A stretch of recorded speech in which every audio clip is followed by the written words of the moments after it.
I woke up blind and naked in a mystery man's bed.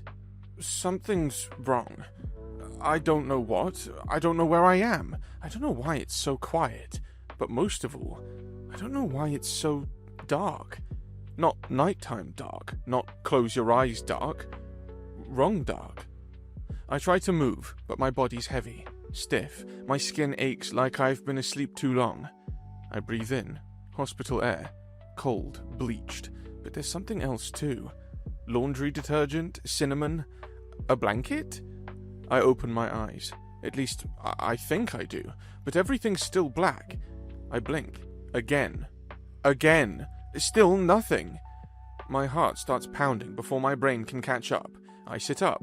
Or I try. Pain zings up my side, sharp and fast. I gasp. And that's when I hear it. A voice. Close. Calm. Too calm. "You're okay." Male. Gentle. Familiar, but not.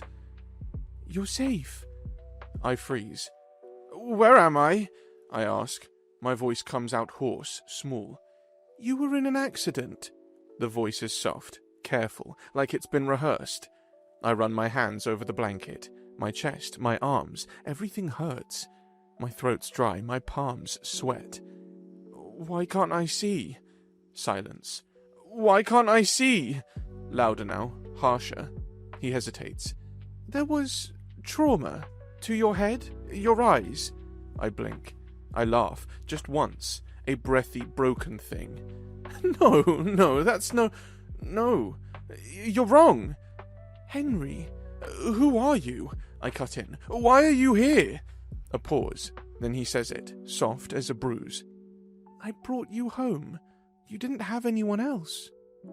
That's when the panic kicks in.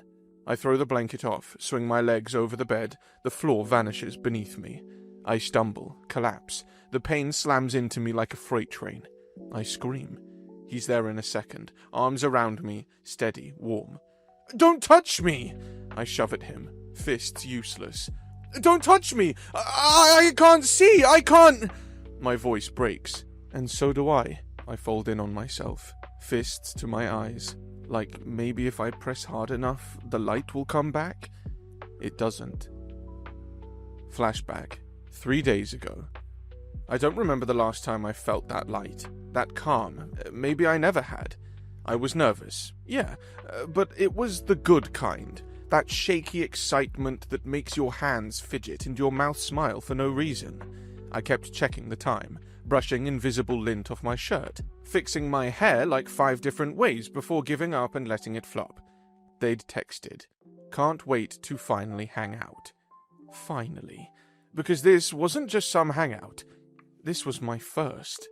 The first time I said yes. The first time I let myself believe I could have people again. I'd kept my walls up for so long. Too long. Ever since it happened. But these guys, they didn't ask. They didn't pry. They just liked me. As I was now. So, yeah, I said yes. Yes to sitting in a tacky booth with sticky menus. Yes to hearing stories I wasn't a part of yet. Yes to being seen. I remember what I wore. Blue hoodie, sleeves stretched from nervous hands. Black jeans that weren't too tight, weren't too loose. Cologne I barely used anymore, but tonight I wanted to feel clean. Wanted to feel like someone who belonged somewhere. I got in the car, rolled the windows down, let the summer air mess up my hair. My playlist started. Something upbeat, stupid, pop punk. I turned it louder. I was driving under the golden hour sky, thinking, maybe everything's finally turning around. Then, a glint. A curve too fast. Headlights. Closer. Too close. I don't remember the impact, not really. I remember the moment before it, that split second of what the hell is that? And then I was airborne. Sound exploded, metal screamed, glass shattered like falling stars. I think I called out. Not even a word, just something. Reflex, fear, a name, maybe. I don't know whose. Then everything stopped. Silence, like the universe held its breath. Then nothing. I woke up days later. I think. But not really, because I didn't wake up in hospital. Didn't wake up to beeping or bright lights or a nurse telling me I was lucky to be alive. I woke up in a stranger's bed, surrounded by dark, vision gone. Body aching, hands trembling, mind blank, and a voice beside me, soft and strange, whispering, "You're safe now." But I wasn't. I don't think I've ever been less safe in my life. Flashback ends, back to present time. I heard him again before I felt him. Soft footsteps, the floor creaked slightly under his weight.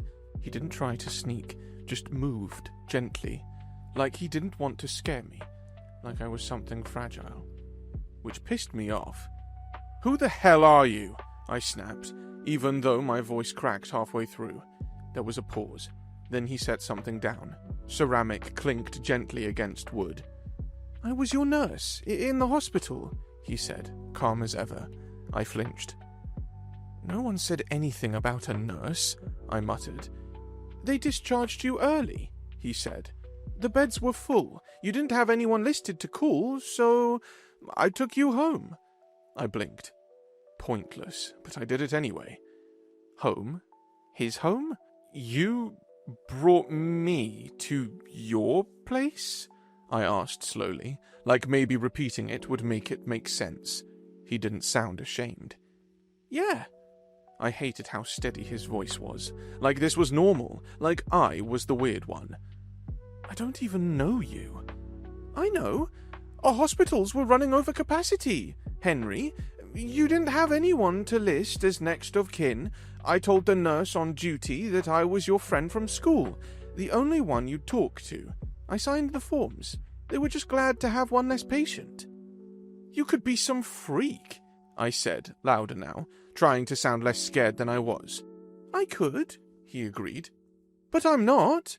I wanted to scream, or throw something, but I couldn't see where anything was, and my hands were still too shaky to do much damage anyway. "I should have just stayed at the hospital," I muttered. "Couldn't the hospital have called my parents?" "They tried. The number on file was old. Your folks are living overseas, right?" I nod, feeling suddenly small. "They moved to France with my brother after he got sick." "No luck getting through?" I don't bother explaining. It wouldn't change anything. I haven't seen my family in years, not since Mum sent that Christmas card from Bordeaux, promising to visit. And suddenly, I realized how lonely I had been, and now I was freaking blind and helpless too. He stepped back, like he was giving me space. "You're safe here, Henry. I promise." I didn't answer, because I didn't believe him, not yet. A few hours later, I wasn't hungry, but I could smell it before he even walked in. Garlic, broth, something warm. He set the bowl in my lap with the same carefulness he did everything, like I might break. "It's just soup," he said. "Chicken and rice, nothing fancy." I didn't move. "I'm not hungry." "You haven't eaten all day." "I don't need to eat." He didn't argue, didn't guilt trip, just sighed, sat down beside me on the edge of the bed. Then, after a pause, "You know, when I was 12, I broke both my wrists at the same time, skateboarding. Dumb move." I blinked. He continued like he wasn't sure if I was listening. "I couldn't do anything for weeks, not even wipe my own arse." I snorted, couldn't help it. "And every time someone tried to help me, I'd yell, swear, cry, because I hated feeling useless." He lifted the spoon. "So I get it," he added. "It's not about the soup." I didn't say anything. He waited, then carefully tapped the spoon against the bowl. "It's cooled enough. You won't burn yourself." I turned my head away, but not all the way. And when he raised the spoon close to my mouth, I opened my mouth. Just a little, just enough. He didn't comment, didn't make it a moment. He just kept feeding me. Slow, patient, gentle. And I let him. The next night. It started small, a sound I couldn't name, a breath caught in my throat. Then, suddenly, everything was spinning. I was trapped in my own skin, clawing at the dark, trying to breathe. I must have cried out, or thrashed, I don't know. But I felt the bed shift. Then, a hand on my back. Just that. Not grabbing, not shaking, just there. "You're okay," he whispered, voice low and steady. "You're safe. Just breathe." I wanted to scream at him to go away. Wanted to say I didn't need him, that I could handle this. But I couldn't even speak. So I let him stay. His palm moved slowly up and down my spine, over the blanket, not trying to comfort me with words, not trying to fix it, just letting me exist in the wreckage. And somehow, the panic started to loosen. My muscles unclenched, my fists relaxed. I didn't thank him. I didn't say a word. But when he pulled the blanket back up over my shoulder and whispered, "Try to rest. I'm right here," I believed him. At least, for that night. A few days later, I told him I could do it myself. He didn't argue, just said, "Okay, I'll be right outside the door if you need me." And I hated how reasonable that sounded. The bathroom was quiet, warm, the tub already half filled, steam curling in the air, a folded towel on the counter, soap, clean clothes on a stool, all within an arm's distance. He'd thought of everything. I moved slowly, carefully, fingers on the wall, toes sliding along cold tile. I peeled off my clothes one piece at a time, pretending like I wasn't shaking. I thought I'd feel stronger once I was in the water. I didn't. I slipped getting in, smacked my elbow, bruised my thigh, barely managed not to hit my head. And that was it. I sank down into the tub and just sat there, naked, humiliated, eyes wide open and still completely blind. I don't know how long I sat in the water before I said, quietly, "I can't reach my back." I heard movement. Then the door creaked open. He didn't say anything, just came in, knelt beside the tub. "I'm not helpless," I said before he could touch me. "I know," he replied, "but you don't have to prove it to me." Then he dipped the sponge in the water and started washing my back. Slow, gentle circles, barely any pressure, like he was afraid of hurting me. I didn't speak, but I let him wash me. Let him rinse my hair, let him wrap the towel around me after, careful not to make it weird. And when he helped me into clean clothes, he asked, "Want me to look away?" I paused. I don't care. And I didn't. Not with him. A few days later, I couldn't find my socks. Again. I swear they were right in front of me. I had one in my hand, but the other was just gone. I started patting around on the bed, on the floor, under the pillow, like a blind man on a mission. Because, well, yeah. Then I heard it. His laugh. Short, soft, uncontainable. I turned toward the sound, annoyed. "What?" "You're holding it." "What? The sock? You're holding both?" I looked down. Sure enough, one in each fist, like a dumbass. And then I laughed. It startled both of us. It wasn't polite or pretty, just a stupid, loud snort that turned into a real laugh. He laughed too, that deep, warm kind, the kind that feels like a fireplace and fresh bread. When it finally faded, I shook my head. God, I'm pathetic. "No," he said, voice still smiling. "You're adorable." I froze. He didn't take it back. There was a long pause, and then he added, quieter this time, "You don't have to be tough all the time. You're allowed to need help." I didn't know what to say, so I just said the only thing I could think of. "You're always naked." That made him laugh again. "I sleep better that way." That night, when he slid into bed beside me like he had every night since I got here, I didn't flinch. I just pulled the blanket up to my chin, closed my eyes, and whispered, "You snore, by the way." He didn't deny it. A week later. It was late. Everything felt still. He'd just finished reading to me, some random book he picked up from the shelf. I didn't care what it was. I just liked the way he read. Calm, steady, safe. I don't remember leaning into him, but suddenly my head was resting on his shoulder. I could feel his breath at the top of my hair, his chest moving beneath me, his fingers grazing mine, then hesitating, like he was asking without speaking. So I laced our fingers together. He stopped reading. The silence stretched out between us. Not awkward, not tense, just full. This man, he had been doing so much for me. Before I realized, I had started leaning on him like I had never leaned on anyone ever before. The apartment is small. Add my clutter to it. He does all the chores, including cooking, and I can tell it has been stretching him out, not just physically, but financially too. He never said anything, but there were subtle cues all along. How he cooks cheap but filling meals. Soup, rice, eggs on toast. I hear him making coffee before sunrise, coming in late, and sometimes he leaves at odd hours for overnight shifts. Once I asked if he ever sleeps. "Bills don't pay themselves," he shrugs, not looking at me. "But don't worry about it. We're getting by."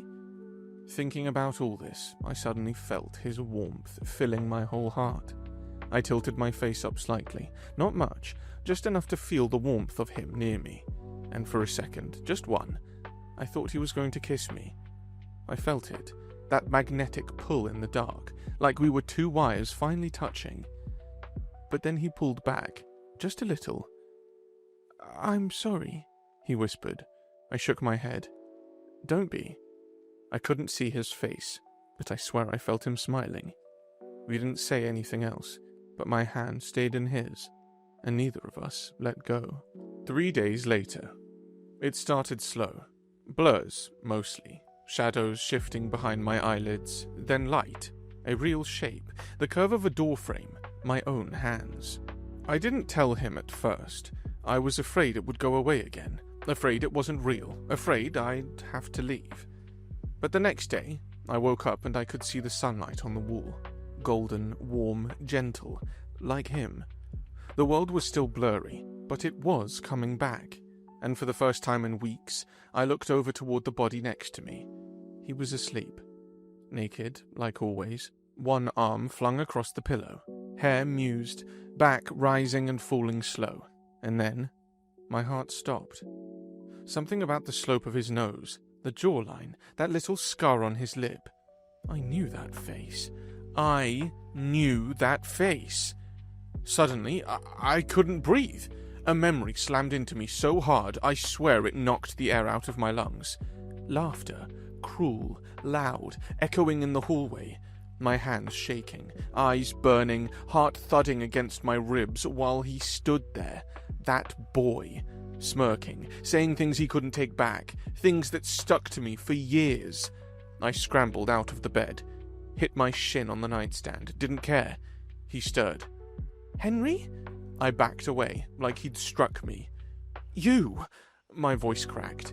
"You sick freaking bastard!" He sat up, confused, blinking.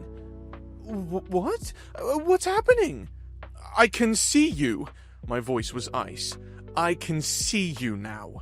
He froze, and in that split second, just one, I saw the guilt in his eyes. He opened his mouth, closed it. "Say something," I whispered. "Tell me this isn't some sick joke." "I didn't plan this," he said quietly. "Henry, I swear to God..." "Shut the hell up!" I was shaking. "You ruined me! You made my life a goddamn hell!"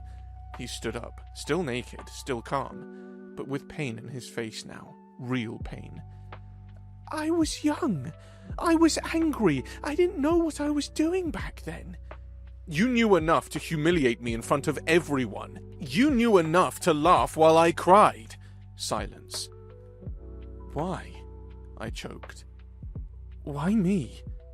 "I never stopped thinking about you," he said, voice breaking. "Never stopped regretting what I did." I shook my head, heart twisting. "All this time," I whispered, "you knew who I was, but I didn't know who you were. I just wanted to make it right. You think taking me in, feeding me, touching me, sleeping next to me like we're some messed up fairy tale fixes any of it?" He stepped forward. I stepped back. "Don't." "Henry, don't touch me." My voice broke in half. "Don't ever touch me again." I turned and walked out of the room. I didn't know where I was going. I couldn't even see clearly yet, but anything was better than looking at him. The man I trusted, the man I almost kissed, the man who made me feel safe in the dark, was the same one who ruined me in the light. Flashback, 8 years ago. I didn't even want to go to the assembly. It was hot that day. The gym smelled like sweat and fake lemon cleaner. My palms were sticky, my uniform shirt clinging to my back. I remember thinking about lunch, wondering if anyone would sit with me. Stupid things. Then I heard my name, and the whole gym laughed. I looked up, confused. Someone behind me snickered. Someone else grasped. Then I saw him, William, standing on the side of the bleachers with that same smug grin he always wore around me, like I was some pathetic thing he couldn't wait to crush. And then, hands on me, from behind, a shove, laughter, a ripping sound. I didn't understand until I hit the ground, hard, cold floor. My clothes, my uniform shirt, was yanked halfway off, buttons popping, the gym lights blinding, and the laughter didn't stop. Phones were out, cameras flashing, people shouting things I couldn't even hear over the pounding in my ears. My chest was bare, my boxers were showing, and someone yelled, "Guess who likes being the centre of attention after all?" I curled in on myself, covered what I couldn't breathe. I searched for a teacher, anyone, but nobody stopped it. They were laughing too, or looking away. I found William's face again. He didn't laugh, not exactly, but his mouth twitched, like he was proud, like this had been his idea, and I knew it was. I don't remember getting up, or how I got home, or how many people saw the video later, but I remember sitting in the shower that night, water ice cold because I didn't want to feel warm. I remember thinking, if this is what friendship is, I don't want it. So I stopped trying. Stopped smiling, stopped trusting, let them call me quiet, weird, whatever. Because if they couldn't see me, they couldn't hurt me. Right? Flashback ends. Back to present.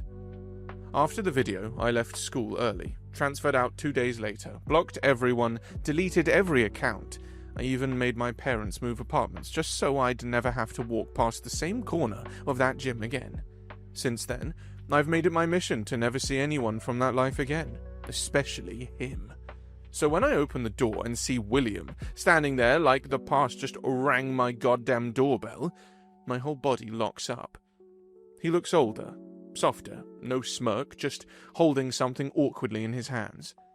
For a second, I can't figure out how he's found me. I hope it's not weird I'm here, he says, awkward, holding out the loaf like a peace offering. I remembered your new address from the discharge papers at the hospital. They had found your driver's license. If you want me to leave, I will. I just... banana bread? He says. I stare. I'm not here to make things weird. I didn't know what to bring, and you always liked banana bread, right? Back in... Why are you here? My voice is sharp. Too sharp, but I don't care. He exhales. Because I didn't know where else to go. You won't answer your phone or texts or... I didn't want to see you. A pause. Ever. I know. I look at the bread. At him. At the way he doesn't meet my eyes. I'm not hungry. I start to close the door. His hand lands on the frame. Not hard, just there. He looks at me. Really looks. For the first time. I never said sorry. I swallow something bitter. No, you didn't. And then I close the door, let it echo in the silence. A few days later, I see him again a few days later, not on purpose, just on the way home from physical therapy. He's helping some kid fix their bike chain on the corner, smiling, grease on his fingers, laughing when the chain slips and hits his thumb. He doesn't notice me. I duck behind a bus stop, heart in my throat. The guy I remember, the one who lived for the spotlight, thrived off other people's humiliation, he wouldn't have touched a dirty bike, let alone talk kindly to a random kid in the rain. Back home, I scroll through my old photos. My phone brightness reflects off my blurry vision. Even with glasses, it's hard to see clearly these days, but I still remember that smile of his from years ago. The one that mocked me. I shut my phone off. A week later, the rain was heavier than I expected.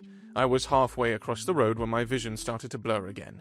1 second I saw headlights. The next, it was all white noise and shadows. A horn blared. I froze. Then, hands.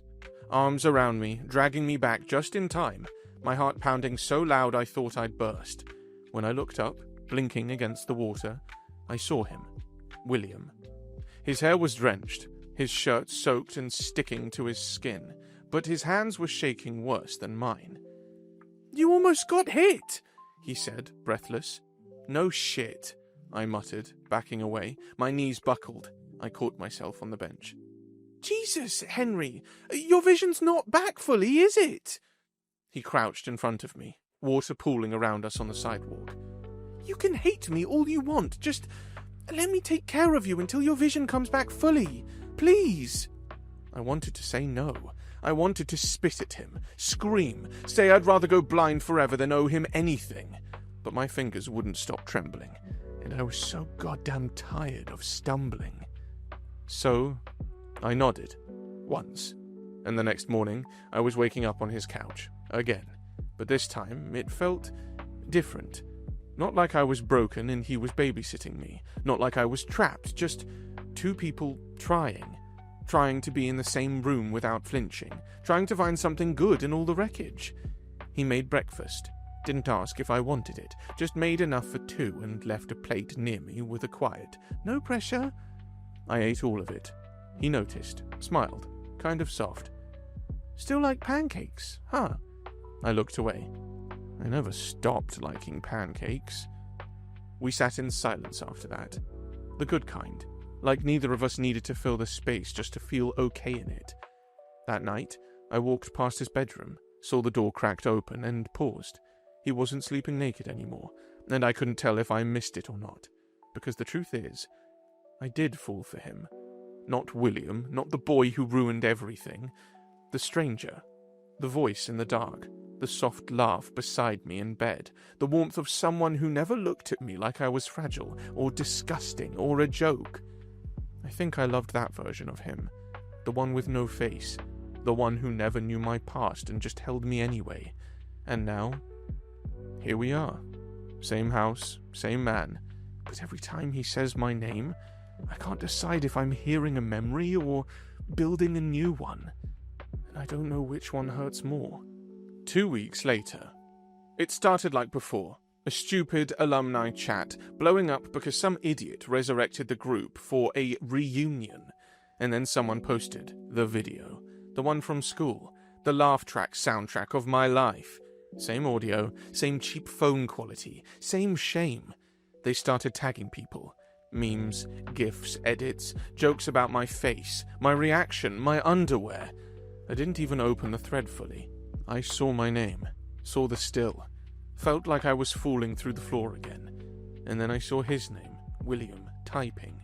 Then, "You all really still think this shit's funny? Henry was a freaking kid. You filmed him, laughed, stood by and did nothing. You remember the joke. I remember what we did. We ruined someone. If you're still laughing, you're trash. Don't text me, don't speak to me, block me." Then a direct message. "I didn't hate you, Henry. I hated how I felt when I looked at you. I was scared, so I did something cruel. The second you got hit, it broke something in me. I don't want to fix it to feel better about myself. I want to fix it because I see you now. I finally see you." I put my phone down. My heart wouldn't stop hammering. I didn't know if I could forgive him. But for the first time, I wondered if I still wanted to. A week later, he leaned in again tonight. Not fast, not hungry, just gentle, like he was asking without asking. 1 second he was handing me something to drink. The next he was close. Like, really close. And I didn't move. I wanted to. I really wanted to. But right before his lips brushed mine, something in me jerked back. My shoulders stiffened. My hand twitched, and I whispered, "Don't." The way his face fell broke something in me. He didn't pull away all at once, just sort of exhaled and sat back slowly, nodding like he'd expected it. "I'm sorry," he said. No, I am, I whispered. I don't know why but I did know why. Because every time he gets too close, I still hear it. That stupid laughter, the applause, the flicker of a camera light, and the sharp stab of being exposed. Helpless, humiliated, like a circus animal. And the worst part? Sometimes I still wonder, was that voice, the soft one in the dark, real? Or was I just desperate to believe in something good? 2 days later, I tried to touch him last night, just reached for his hand in the kitchen while he was cooking. He smiled, and I panicked, snatched my hand back like I'd touched a stove. "Henry," he said softly, not moving. "I'm fine," I said, stepping back. "Just heat." The stove wasn't even on. I hate this. I hate that I want him, that I trust him again, that I feel warm around him, and yet my body still doesn't listen. Like some part of me is frozen in time, still standing half naked under those stage lights, while the whole school laughs. A few days later. We didn't speak all day, not out loud anyway. He made coffee, I drank it. He handed me my vitamins. I took them. He sat beside me during the movie. I didn't move away, but I didn't move closer either. Then, around midnight, I said it, out of nowhere. I don't know if I'm ever gonna be okay again. He didn't say, "You will." He just looked at me and nodded. I know. And something in my chest cracked. Not open, just cracked. Like maybe it's been trying to heal too fast and now the stitches are pulling. 2 weeks later. He didn't say where we were going, just led me by the hand through the hallway, down the stairs, into a space that felt quiet, safe. "I set this up for you," he said. He let go of my hand. There were no windows here, no light, no distractions, just the sound of his voice and the steady pulse of my own heart. "Do you remember what it was like?" he asked. "Before you saw me? When it was just us?" I nodded. He stepped closer. "I want to talk to you like that again. Just me, no face, no past, no jokes." I swallowed. "Okay." He was still, silent. Then, "I was scared back then, of how I felt, of how you made me feel. And I hurt you to make it stop. I've regretted it every day since." I didn't say anything. "I didn't fall in love with you in the light," he said, voice low, trembling just a little. My breath caught. "I fell in love with your voice, back in school, when you used to read aloud in class. I used to pretend I wasn't listening, but I always was." He gave a broken laugh. "I loved the way you laughed when you thought no one was watching, the way you doodled on your shoes, the way you always sat at the edge of a group, like you were halfway in, halfway out." He paused. "You held yourself like you were invisible, but I saw you. God, I saw you." My hands curled at my sides. "And it scared the shit out of me, because I didn't know what to do with how much I wanted you. So I did the worst thing. I hurt you. I shoved you away the only way I knew how. And then you were gone. Just like that." He looked up, eyes red. "And I told myself I deserved that silence, that I should live with it." His voice cracked now. "But when I saw you again, in that hospital bed, all bandaged, confused, alone, looking nothing like the boy I hurt, but still you, something cracked open in me. I couldn't stay away again. I couldn't lose you again." Silence stretched between us. I closed my eyes, and in the dark, finally, I stepped forward. I found his hand, and I didn't let go. A few weeks later. Some nights, I still hear it. The laughter, the gym lights buzzing overhead, the sound of my own heartbeat breaking in my chest. It doesn't go away, not really. Forgiveness isn't some magic trick that wipes the past clean. It's a decision, one you have to make again and again and again, especially on the days when the hurt shows up uninvited. But here's the thing. I don't wake up screaming anymore, and when I reach for someone in the dark, he's there, warm, real, still. Still the man who made me breakfast when I couldn't lift my head. Still the one who held my hand while I learned how to walk my own apartment blindfolded, just in case I lost it again. Still the one who sleeps on my side of the bed sometimes, because he knows I only like the left when I'm sad. We don't talk about what he did every day, but we don't pretend it didn't happen either. I told him once, quietly, in the middle of the night, when my back was to him, "That kid you were back then, he killed something in me." He didn't try to defend it. He just whispered, "I know. I've been trying to bring it back ever since." We're not perfect. God, we're not even normal. But I stay. Not because I'm trapped, not because I need to, but because somewhere between the lies and the light, I found the kind of love that held me when I was blind, and then stayed, even after I could finally see. That has to count for something. And maybe, just maybe, it counts for everything. The end. Can you ever truly love someone who once broke you? Thanks for watching. Subscribe to become a part of our Rainbow Force, and consider joining our membership for early access and exclusive content. Stay wholesome.